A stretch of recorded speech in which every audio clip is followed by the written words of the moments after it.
Hello to all my viewers once again on my channel.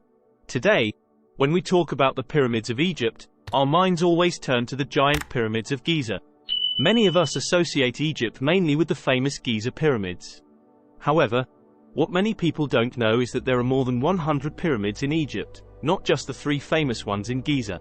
Looking at the Giza pyramids, we find 3 beautiful pyramids belonging to 3 kings from the same dynasty. There's the pyramid of King Khufu, the father, the pyramid of Khafre, the son, and the pyramid of Menkaure, the grandson. These are the most famous pyramids in the world, dating back to the 4th dynasty of the Pharaonic era, considered the golden age of building ancient Egyptian pyramids. The pyramid of Khufu is also one of the 7 wonders of the ancient world, the only wonder that has survived to this day, as I discussed in a previous video on my channel, explaining why it has endured over time compared to the other ancient wonders.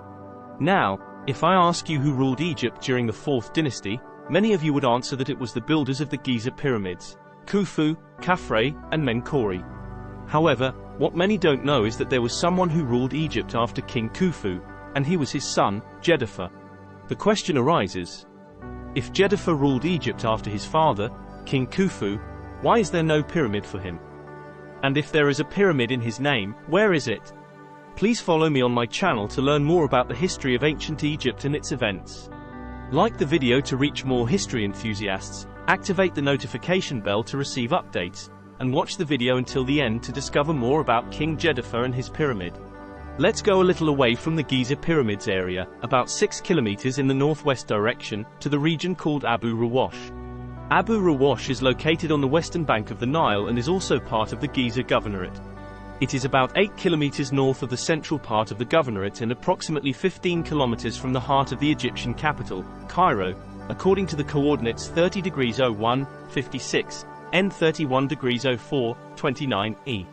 In this area, as part of the ancient city of Menfi, lies the Pyramid of Djedefre, also known as the Pyramid of Forgetfulness. This pyramid is now known to have been built by King Djedefre, the 3rd king of the 4th dynasty and the son of King Khufu. If you visit the site today, you will find only ruins that do not suggest it was once a pyramid. What is the story behind this pyramid, and why has it turned into ruins? Before discussing the pyramid in the Abu Rawash area, let me talk a bit about King Djedefre. Djedefre is the 3rd king of the 4th dynasty, succeeding his father Khufu and his grandfather Sneferu, the founder of the 4th dynasty. In one of my previous videos, I discussed King Khufu and his sons, revealing that Khufu had an older son named Kawab. Kawab was the rightful heir to the throne in Egypt according to historical records. So, who is Kawab, the son of Khufu? Kawab, Khufu's successor Prince Kawab, the eldest son of King Khufu, was an important figure in the royal court. Born to Queen Meresankh I, he held titles that emphasized his significance in his father Khufu's palace.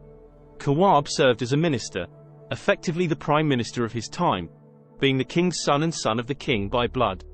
His most crucial title was the eldest son of the king by blood. His tomb included a depiction showing him in front of Queen Meresankh I, his mother, solidifying his lineage with Khufu. Kawab married Princess Meresankh II, his sister, and together they had children, the most important being Princess Meresankh III. Prince Kawab's influence persisted even after his death. In the 19th dynasty, during the reign of King Ramesses II, over 1,000 years after Kawab's passing, a text mentions the prince. This text is the result of the efforts of Prince Kawab, Ramesses II's son, who worked on restoring the monuments of previous kings. The text praises Kawab, highlighting his role and importance. It describes Kawab uncovering a statue of Prince Kawab from the debris, portraying him as the son of King Khufu, the ruler of Upper and Lower Egypt. Kawab, the chief priest of Ptah and priest of the sun, a priestly rank in Menfi, expressed his joy in finding this statue of Prince Kawab. He was pleased to honor Kawab, the son of King Khufu, by giving him a place among the gods. Kawab admired the nobles who preceded him and appreciated their good deeds. After restoring the rituals to commemorate them in the forgotten temple, he dug a lake in front of the nobles' shrine as desired. This underscores the significance of Prince Kawab, which endured for thousands of years after his death. Prince Kawab not only uncovered the statue but also revived the rituals commemorating the memory of these esteemed ancestors, with Prince Kawab at the forefront. To sum up, Kawab was Khufu's eldest son, married his sister, and had at least one daughter with her. It seems that the prince died during Khufu's lifetime, prompting the preparation of another prince to ascend the throne after Khufu's reign. King Djedefre. After the death of Prince Kawab, another prince from the sons of King Khufu emerged on the scene, Prince Djedefre. The identity of his mother has not been definitively determined among the queens of King Khufu. Nonetheless, we find that King Djedefre ascended the throne directly after King Khufu. Subsequently, he left the Giza plateau and headed to the Abu Rawash area to construct his pyramid there. The king's decision posed a dilemma for Egyptologists until a relatively recent period. Early interpretations suggested that Djedefre killed his brother, Prince Kawab, married his widow, Hetepheres II, and then proceeded to Abu Rawash to build his pyramid. However, this narrative did not succeed, as the pyramid was left incomplete. Eventually, Khafre, Djedefre's younger brother, regained control. He returned to the Giza plateau to construct his own pyramid, pushing Djedefre into oblivion within the pages of history. Despite the alignment of this interpretation with the understanding of the early 20th century, it is no longer accepted today. Evidence has surfaced that contradicts and uproots this explanation, which we will explore in this video. But why did King Djedefre choose Abu Rawash to build his pyramid instead of the Giza plateau near his father's pyramid? Some theories suggest that there were conflicts within the royal family during Djedefre's reign. These theories propose that after the death of Khufu, there was a conspiracy within the family to seize power. According to this narrative, Djedefre orchestrated the killing of his brother, the legitimate heir to the throne, Prince Kawab. Subsequently, he became the ruler of the land after this alleged conspiracy. However, based on my personal perspective and thorough research, I am convinced that there was no conspiracy to kill Kawab. Those who believe in such a conspiracy are entirely mistaken. This will be elaborated on in this video. But keep watching until the end. Some also believe that Djedefre chose Abu Rawash because, as mentioned in a previous video on my channel, during Djedefre's rule, he was known for initiating the worship of Ra, the sun god. He was the first to be titled Son of Ra. It is believed that he selected Abu Rawash because there was a Heliopolis temple dedicated to the worship of the god Ra in that area, and he wanted to be close to it. There are others who believe the choice of Abu Rawash to build his pyramid was not arbitrary. The capital at that time was the ancient city of Memphis. On the western bank, there were burial sites for kings of that period. The extensive Memphis necropolis stretching over 30 kilometers from Abu Rawash in the north to Maydum in the south. Although the specific reason for choosing Abu Rawash within the necropolis is not known, it was a precedent set by his grandfather, King Sneferu. Sneferu initially built his first pyramids in Maydum, then moved to Dashur, before King Khufu, Djedefre's father, went on to construct pyramids on the Giza plateau. So, Djedefre's choice of Abu Rawash was not unprecedented in the context of royal burial practices, and it is likely tied to his religious affiliations with the worship of Ra in the Heliopolis region. But what do we know about the pyramid of King Djedefre, and what happened to it? In the beginning, the first researcher to explore the Abu Rawash area was the Egyptologist Perrin. However, more detailed research was conducted in the early 20th century when Schiaparelli excavated a part of the temple on the eastern side. After about a decade, Laco resumed excavation work in the temple area. Perrin suggests that the pyramid may not have been completed, a belief held by many researchers to this day. He notes that the pit and passageway in the pyramid were lined with fine Tura limestone. Regarding the dimensions of the pyramid, its base was 920 square feet, and a passage and chamber were constructed inside a pit beneath the pyramid, unlike the pyramids at Giza where the passages are built within the pyramid itself. The passage is 100 feet long, located on the north face, and descends at an angle of 22.95 degrees. The chamber measures 20 by 15 feet. Some hieroglyphs were carved in red ochre on blocks on the western end, but they are not distinguishable. As for what happened to the pyramid to leave it in its current state of ruins, there are several theories.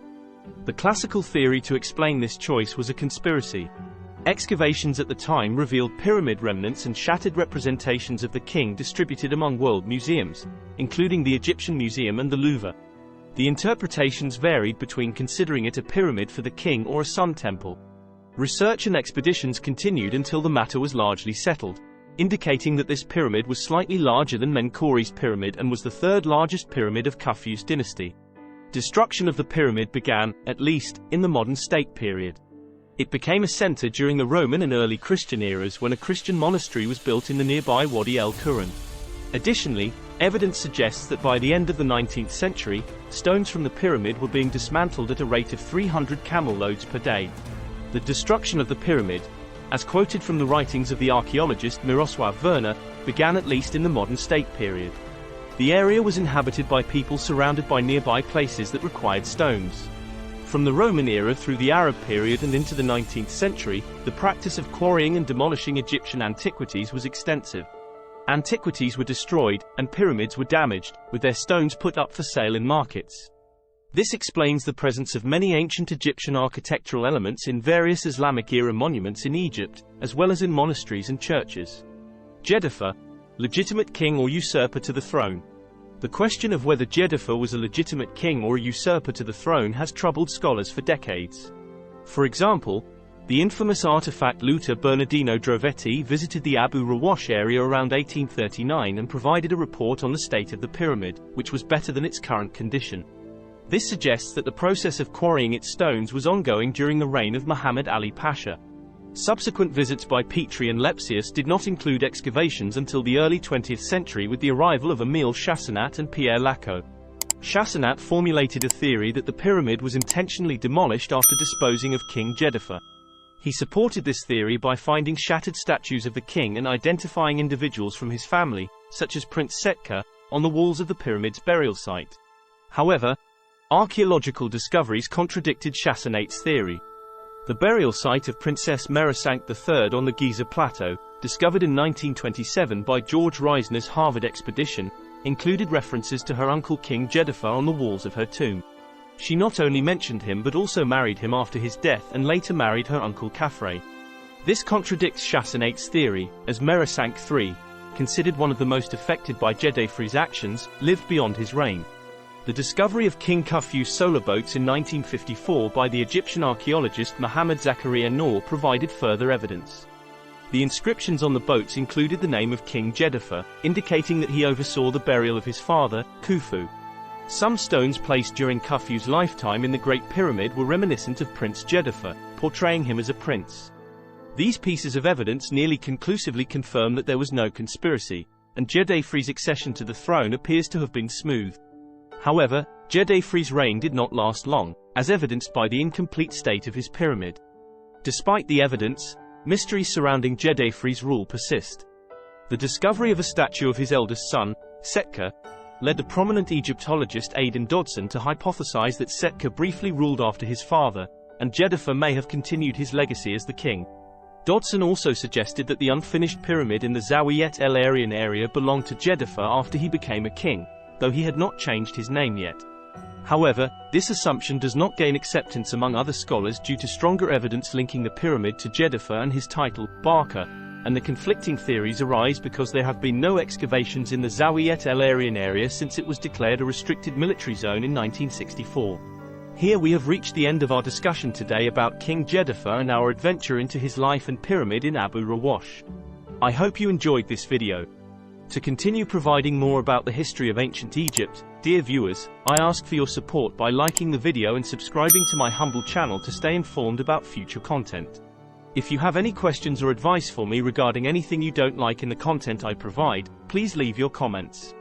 Your feedback, whether encouragement or criticism, will be helpful to me in any form. Thank you once again for your viewership and for bearing with my modest presentation style. Until we meet again in the next video, may God bless you all.